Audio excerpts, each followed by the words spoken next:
far. There's usually lost the turnover battle, and Brendan's thrown picks in that regard. Other than that, he's been really clean and good.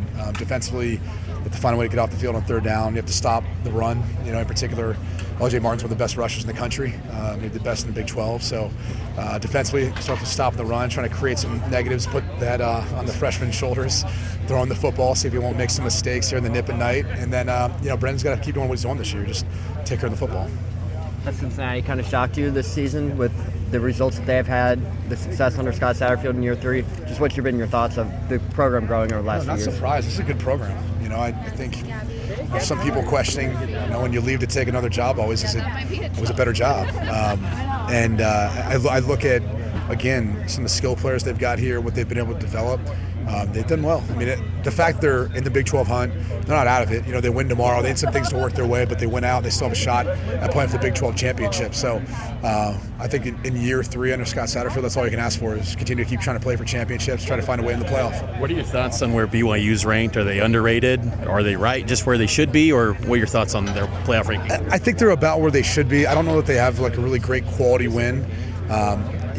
Outside of the Big Ten SEC, it feels like a lot of other conferences are trying to earn the equity with the college football playoff committee, and it always helps when you've got more teams that have winning records and or at least ranked too. And I think you look at how many teams are ranked in the SEC, they get the benefit of the doubt. So this to me would be another big win for them if they could pull one off here on the road at night versus a good team with a winning record in the Big 12. But again, the Big 12's been crazy. We've all watched the past couple of years. Last 5 years, they've had 5 different conference champions. So it looks like it might be heading in that direction this year too. So they got the work cut out for them. Is the Big 12 strong enough to get 2 bids this year, you think? I think so. I think if you're looking at the top 2 teams as it currently stands with Texas Tech and BYU, they would be in my opinion.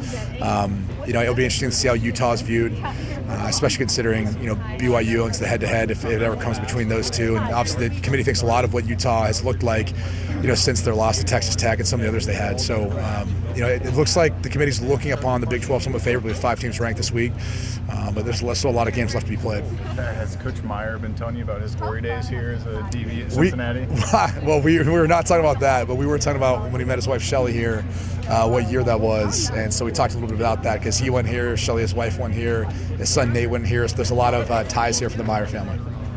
First time on campus in a little bit here for Cincinnati with the Big Noon Kickoff. Have you been able to tour the new $134 million? I just toured the new facility. It is phenomenal. It's one of the best that I've seen in the country. They should be really excited about it. The players should feel very fortunate.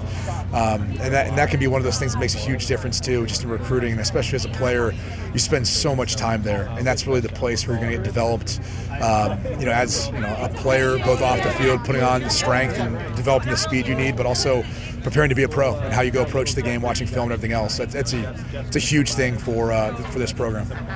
You brought up LJ Martin. What has really stood out to him or to you about him this season?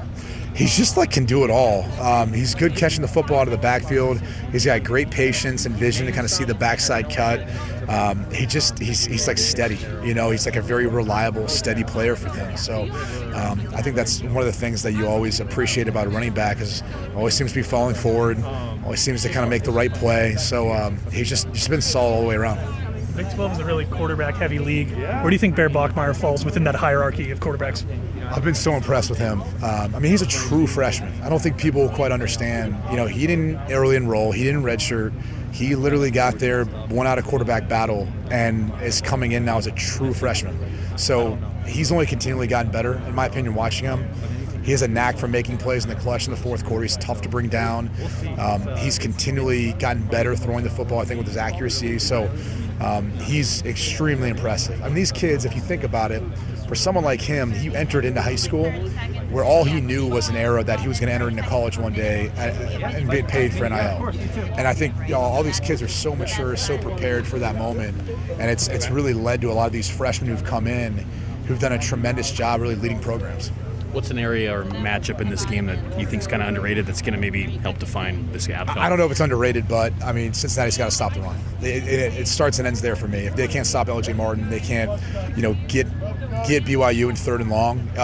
It could end up being 3 games in a row that they end up losing. So again, I'm sure it's been talked about, but I think that the game starts and ends there.